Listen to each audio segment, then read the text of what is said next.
Hello friends, welcome back to our YouTube channel exam 2.0 study channel पर। दोस्तों, आज की इस वीडियो में हम लोग बात करने वाले हैं नेवी की फाइनल मेडिकल के बारे में। हाँ दोस्तों, मैं अपना खुद का एक्सपीरियंस यहाँ पर शेयर करूंगा फाइनल मेडिकल से रिलेटेड। और मैं बताऊंगा कि मेरा जो मेडिकल कैसे हुआ था, क्या क्या चेकअप कर रहे थे और री मेडिकल किस में ज़्यादा मिल रहा था और मेरा सिलेक्शन क्यों नहीं हुआ, ये भी इस बारे में इस वीडियो में आप लोग को बताऊंगा। एंट्री से लेकर के एग्जिट तक सारी इन्फॉर्मेशन इस वीडियो में आपको मिल जाएगी दोस्तों। तो जिनका भी सिलेक्शन हो गया है नेवी डबल एस में और वो जाना चाहते हैं मेडिकल के लिए, INSTIL का उनको बुलाया गया है फाइनल मेडिकल के लिए। अगर वो सिलेक्शन हो जाता है, उनका सिलेक्शन हो जाता है, तो वो उनको ज्वाइनिंग उसी वक्त करा दी जाएगी और उनकी ट्रेनिंग स्टार्ट हो जाएगी। तो दोस्तों चलिए स्टार्ट करते हैं हमारा आज का वीडियो। तो दोस्तों सबसे पहले मैं बता दूं कि मेरा जो सिलेक्शन हुआ वो हुआ था अगस्त 2020 वाले बैच में SSR में। और मेरा रिपोर्टिंग डेट था 21 जनवरी 2021 को फाइनल मेडिकल के लिए INS चिल्का में मुझे रिपोर्ट करना था। और फिर उसके बाद मेरा 14 दिन का क्वारंटाइन चला और 4 फरवरी को यानी 15वें दिन मेरा फाइनल मेडिकल हुआ। तो दोस्तों जिनका भी सिलेक्शन हो गया है नेवी डबल SSR में, जो फाइनल मेडिकल के लिए जाना चाहते हैं INS चिल्का के अंदर, तो उनको पहले 14 दिन का क्वारंटाइन होगा, फिर उसके बाद 15वें दिन जाकर के आपका फाइनल मेडिकल होगा। तो दोस्तों शुरू से मैं बताता हूँ 21 जनवरी को क्या क्या हुआ था, फिर उसके बाद मैं 4 फरवरी यानी फाइनल मेडिकल को पूरा डिटेल यहाँ पर शेयर करने वाला हूँ। तो दोस्तों ये वीडियो थोड़ी लंबी होगी, तो दोस्तों इसकी बिल्कुल मत कीजिएगा। तो चलिए स्टार्ट करते हैं। 21 जनवरी को सबसे पहले बता दूं कि यहाँ पर 4:30 बजे भोर से ही लाइन लग गई थी दोस्तों। और यहाँ पर आपका एंट्री गेट्स पर ही हम लोग का बैग चेक हुआ था। बैग चेक हम लोगों ने कराया, जो भी सामान लेकर गए थे सब बाहर निकाल करके उन्होंने चेक किया। पूरा टोटल चेक करने के बाद सब बैग में भर करके वापस वहाँ पर अब आरोग्य सेतु ऐप का स्क्रीनशॉट, जो आरोग्य सेतु ऐप का स्क्रीनशॉट लेके गए थे मोबाइल में, वो हम लोगों ने दिखाया। तो दोस्तों घबराने की कोई बात नहीं है, जो मतलब कीपैड लेकर के जा रहे हैं या फिर नहीं लेकर के जा रहे हैं तो उनका भी सिलेक्शन ले रहे थे, कोई घबराने की बात नहीं है। और एक नेसेसरी बात दोस्तों कि आप मेडिसिन अंदर लेकर के नहीं जा सकते हैं।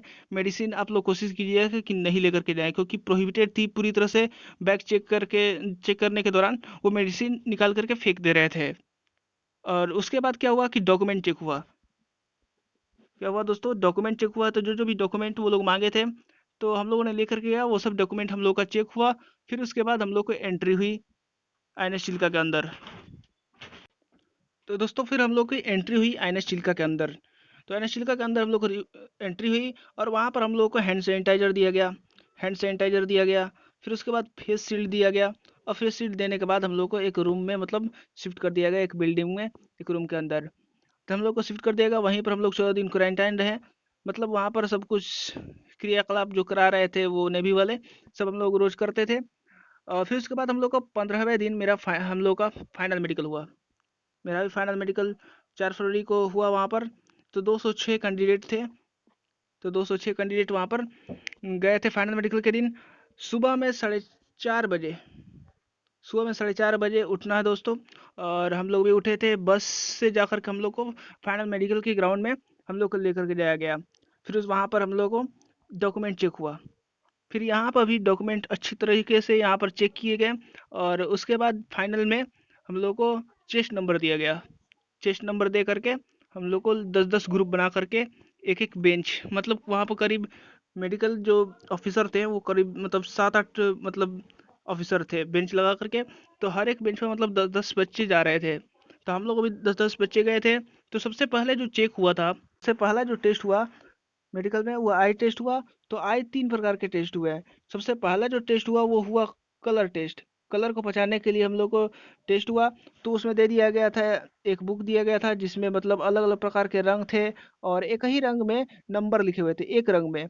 मान लो कि वो ब्लू रंग में होंगे या फिर हल्का ब्लू, हल्का वायोलेट, जो भी कलर में एक ही रंग में मतलब नंबर लिखे होते हैं। आपको वो बताना होता है वहाँ पर कि क्या होगा। तो हम लोगों ने इसे भी कंप्लीट कर लिया था। और उसमें उसी बुक में एक डायरेक्शन बताना होता था, पाथ का डायरेक्शन का किस किस में है। एक ही रंग में एक डायरेक्शन दिया होता है पाथ का। तो आपको वो बताना था कि यहाँ से स्टार्ट होकर के यहाँ तक गया या फिर यहाँ से स्टार्ट होकर के फिर यहाँ पर आ गया।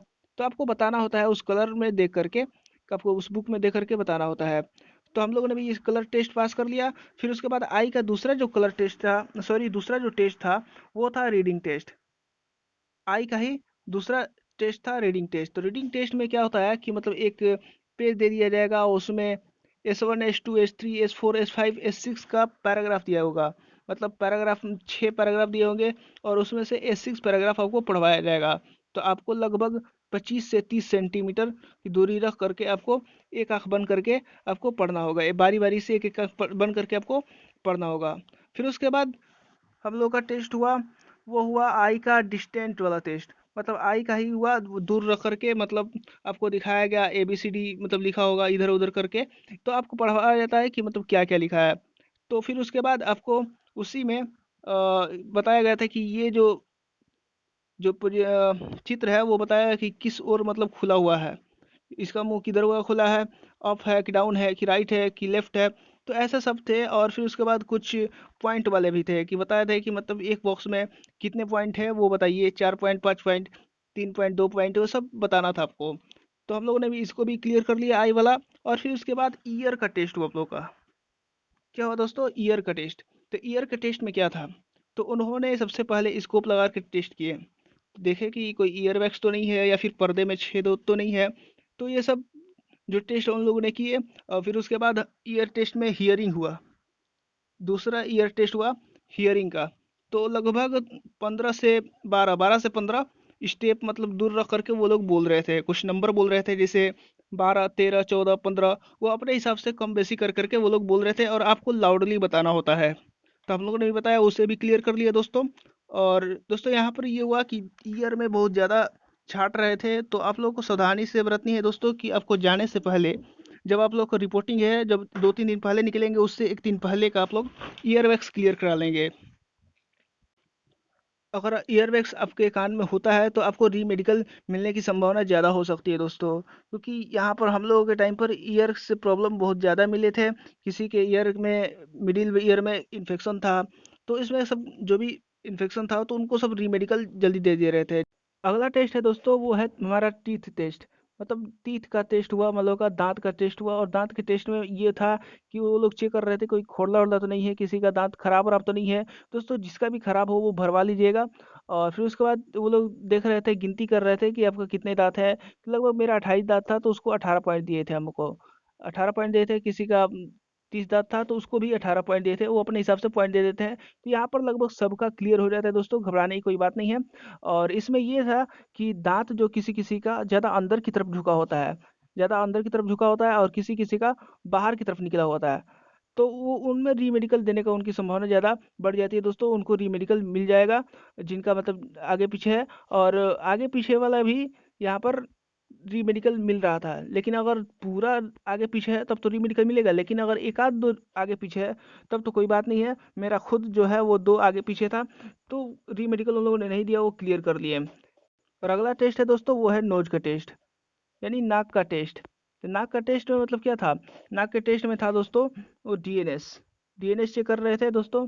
डीएनएस का मतलब ये होता है कि कि नाक की जो हड्डी होती है अंदर की, वो टेढ़ी होती है। तो उसमें देख लेते थे कि अगर डीएनएस है तो उसमें रीमेडिकल दे दे रहे थे। और उसके बाद नेक्स्ट जो टेस्ट था वो था हम लोग का टंग टेस्ट। टंग टंग में क्या टेस्ट था, तो टंग टाई। टंग टाई भाई क्या होता है, तो टंग टाई में ये होता है कि आपका जो जीभ होता है, हम लोग का जो माउथ का नीचे हिस्से से ज़्यादा सटा रहता है। मतलब ज़्यादा मूवमेंट नहीं कर पाता है ऊपर की तरफ। आप चाहे ऊपर सटाने के लिए तालू में तो नहीं सट पाता है, किसी का होता है, उसी को हम लोग टंग टाई कहते हैं। तो यहाँ पर भी री मेडिकल मिल रहा था। तो घबराने की कोई बात नहीं है, इस पॉइंट में री मेडिकल में आपको ले लिया जा रहा था, कोई बड़ी बात नहीं है, री मेडिकल में वो लोग ले रहे थे। तो और नेक्स्ट है जो टेस्ट है वो है ब्लड टेस्ट। दोस्तों ब्लड टेस्ट है, तो ब्लड टेस्ट को आप जानते ही हैं, सुई हाथ में मतलब चुभो करके आपका ब्लड ले लिया जाएगा, सैंपल देख लिया जाएगा, सैंपल वहाँ पर लिख लिया जाएगा। फिर उसके बाद क्या था कि यूरिन टेस्ट हुआ था।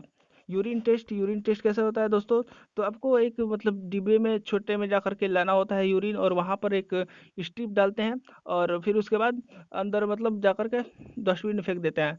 तो फिर वहाँ पर ये था कि जो स्ट्रिप डालते हैं उसका रंग नहीं बदलता है दोस्तों। तो ये आमतौर पर सबका क्लियर हो जाता है दोस्तों, इसमें कोई घबराने की कोई बात नहीं है। तो फिर उसके बाद नेक्स्ट जो टेस्ट है हम लोग का, वो है स्वेट टेस्ट। मतलब पसीने का टेस्ट कर रहे थे दोस्तों कि पसीना आ रहा है कि नहीं, आपकी हथेली में टेस्ट कर रहे थे पसीना आ रहा है कि नहीं। तो उसके पहले आपको वार्म अप करा देते थे वो सब, उठक बैठक कराते थे, पूरी मूवमेंट करा देते थे आपकी बॉडी की, ताकि आपके जो हाथ में पसीना आ रहा हो तो वो आ जाए। तो वो लोग देखते थे कि अगर पसीना नहीं आता है उसके बाद भी तो वो लोग सिलेक्ट कर लेते थे। लेकिन अगर बाय द वे पसीना आ जाता है दोस्तों तो आपको री मेडिकल मिलने की संभावना बढ़ जाती है। और आपको री मेडिकल ही नहीं, अगर री मेडिकल में भी आप जा रहे हैं, अगर वहाँ पर भी पसीना आ जाए तो आपको आउट होना पड़ता है। तो आप आउट भी हो जाएंगे दोस्तों। तो ये बहुत बड़ी प्रॉब्लम थी जो कि बहुत ऐसे लड़कों को मिली थी। स्वेट जो प्रॉब्लम से ही बहुत ज़्यादा लड़के आउट हुए हैं। तो दोस्तों आप लोग इसका इलाज करा करके जाइएगा। बहुत सारे इलाज हैं। आपको पहले क्या करिएगा कि उम, पहले ही मेडिकल के जाने से पहले आप लोग साबुन से बढ़िया से रगड़ लीजिएगा। ये काम करता है कभी कभी। साबुन से या पाउडर वहाँ पर लेकर के रगड़ के हाथ उसको पहले बढ़िया से साफ कर लीजिएगा और उसको पोंछते रहिएगा। तो शायद आपका मतलब ना देखे तो सिलेक्शन हो जाए। नेक्स्ट है, वो है एल्बो एंगल चेक कर रहे थे। हाँ, एल्बो का जो कहनी का जो एंगल था वो उसको चेक कर रहे थे। एल्बो एंगल, एल्बो एंगल में मतलब क्या, लगभग 18 डिग्री या फिर लगभग 15 से 18 डिग्री के बीच में आपका चाहिए है एल्बो एंगल। अगर किसी किसी का ये होता है कि मतलब बहुत ज़्यादा ही एल्बो यहाँ पर सट जाता है, इसका बहुत ज़्यादा यहाँ पर सट जाता है तो उनको मतलब छाड़ देते थे। तो दोस्तों यहाँ पर देख लीजिएगा आपका एल्बो एंगल कितना है। और नेक्स्ट है आपका हैंड ट्रिमर। हाँ, हैंड ट्रिमर थी। हैंड ट्रिमर का मतलब ये होता है हाथ का काँपना। हैंड ट्रिमर मतलब हाथ का काँपना, जिससे घबरा करके हाथ का काँपने लगता है। तो ऐसे एक स्टूडेंट था हम लोग के बैच में ही, जिसका मतलब हाथ काँप रहा था। ऐसे नॉर्मली नहीं काँप रहा था, लेकिन जब जा रहा था तो उसका काँप रहा था। लेकिन फिर भी उसको री मेडिकल दे ही दिया गया और बाद में वो री मेडिकल में सिलेक्ट हो गया। तो दोस्तों आप लोग घबराना बिल्कुल नहीं है। आपका जो हैंड का काँपना है उसे आपको शांति से एकदम रखना है ताकि आपको रीमेडिकल से बच सके। नेक्स्ट था, वो है नौकनी। नौकनी था दोस्तों। नौकनी में क्या था, तो नौकनी में कैसे चेक कर रहे थे वो भी मैं बता रहा हूँ दोस्तों कि नौकनी में कैसे चेक कर रहे थे। तो सबसे पहले क्या किए कि हम लोग को पहले खड़े करा करके, एकदम सीधे खड़े करा करके वो लोग चेक किए, दोनों पैर सटा दिए और फिर उसके बाद नौकनी देखें। तो नौकनी, फिर उसके बाद क्या किए कि नौकनी को लेटा करके चेक किए। पहले लेट गए, लेट करके फिर बैठ करके, मतलब 2-3 स्टेप में अब उसको चेक किए कि नौकनी तो नहीं है। फिर उसके बाद क्या हुआ, फ्लैट फुट। फ्लैट फुट का भी चेक हुआ। नेक्स्ट जो टेस्ट था वो था फ्लैट फुट। तो फ्लैट फुट को कैसे चेक कर रहे थे, तो लंगड़ी को जानते हैं, जैसे लंगड़ी एक पैर पर खड़े होकर के एक पैर को अपने हाथ में पकड़ लेते हैं और वहाँ पकड़ के पीछे से देख रहे थे कि कहीं फ्लैट फुट तो नहीं है। ऐसे मतलब कोई पानी वानी लगा करके नहीं देख रहे थे कि पानी थाली में रख करके पाँव रखे और फिर उसके बाद क्या कहते हैं निशान बनाए, ऐसा कोई टेस्ट नहीं हो रहा था। वो बस हाथ से पकड़ करके एक पैर पे खड़े होकर के वो लोग देख ले रहे थे पीछे से कि है कि नहीं है, आपका फ्लैट फिट है कि नहीं है। तो ऐसे चेक हो रहा था। और फिर उसके बाद अगला जो टेस्ट है दोस्तों वो है हमारा heart beat test. Heart beat test हम लोग का हुआ वहाँ पर। तो हार्ट बीट टेस्ट में क्या था कि डॉक्टर आला लगा करके चेक कर रहे थे, आला लगा करके कि नॉर्मल है कि नहीं, हार्ट बीट हम लोग का नॉर्मल चल रहा है कि नहीं। फिर उसके बाद बीपी चेक किया गया। बीपी मतलब ब्लड प्रेशर चेक किया गया। ब्लड प्रेशर नॉर्मल लगभग 80 से 112 के बीच में होता है, लेकिन मेरा जो था वो 92 से 114 के करीब पहुंच गया था। जिसकी वजह से दूसरी बार चांस में मेरा दिया गया, दूसरी बार चांस दिया गया। तो दूसरी बार में मेरा मतलब फिट हो गया। तो ये नहीं कि आपका अगर एक चांस में आपको फिट नहीं हो पा रहा है तो आपको चांस नहीं दिया जाएगा, तो आपको वहाँ पर चांस दिया जाता है दोस्तों। 2 से 3 बार चांस दिया जाता है, घबराने की कोई बात नहीं है। और इसके बाद जो टेस्ट है वो नेक्स्ट टेस्ट है, वो है प्राइवेट पार्ट से रिलेटेड। तो प्राइवेट पार्ट से रिलेटेड है तो सबसे पहला जो टेस्ट है वो हाइड्रोसिल टेस्ट है। तो हाइड्रोसिल उन्होंने टेस्ट किया। हाइड्रोसिल टेस्ट कैसे करते हैं तो वो लोग टच करके भी देखते हैं कभी कभी। और फिर उसके बाद एब्डोमिनल रीजन से, जो एब्डोमिनल रीजन होता है ऊपर, तो उस पर मतलब टच करके कहते हैं खांसने के लिए बोलते हैं। वहाँ पर चेक किया गया उस तरह से। और फिर उसके बाद दूसरा ये था कि पाइल्स चेक किया गया। तो पाइल्स कैसे चेक करते हैं, तो पाइल्स वो चेक कर रहे थे तो डाउन करके कहे कि डाउन हो जाओ। फिर उसके बाद वहाँ पर खांसने के लिए बोलो, तो फिर उसके बाद वो लोग चेक किए। फिर उसके बाद क्या किया कि सब चेक करने के बाद, ये सब पूरी की पूरी प्रोसेस होने के बाद यहाँ पर आपको बैठा दिया गया। लगभग 2 घंटे के अंदर आपकी फाइल तैयार हो गई। जितने भी सिलेक्ट हुए थे वो सब अपने फाइल सिलेक्ट की सिलेक्शन फाइल लेकर के वो लोग चले जा रहे थे। और जो भी सिलेक्ट नहीं हो पा रहे थे वो उनको वहीं पर रोके रहे थे। तो उनको सब जो प्रोसेस है उन प्रोसेस के करने के बाद लगभग रात के 11 साढ़े 11 बजे वहाँ से हम लोगों ने वहाँ पर छुट्टी ली। 11:30 बजे हम लोगों ने वहाँ से चले वहाँ पर। और फिर उसके बाद हम लोग को सुबह में करीब नाश्ता वास्ता करने के बाद, नाश्ता बिना नाश्ता किए हुए वहाँ पर हम लोग को बाहर लेकर के एंट्री गेट जो है वहाँ पर, वहाँ से बाहर लेकर के छोड़ दिया गया। और हम लोग वहाँ से वापस चले गए। दोस्तों उम्मीद करता हूँ कि ये वीडियो आपको पसंद आई होगी। और दोस्तों अगर आप इस चैनल पर नए हैं तो इस चैनल को सब्सक्राइब कर दीजिए, साथ में बेल आइकन बटन भी दबा दीजिए ताकि हमारा एक भी वीडियो आपसे मिस ना हो सके। जय हिंद, जय भारत।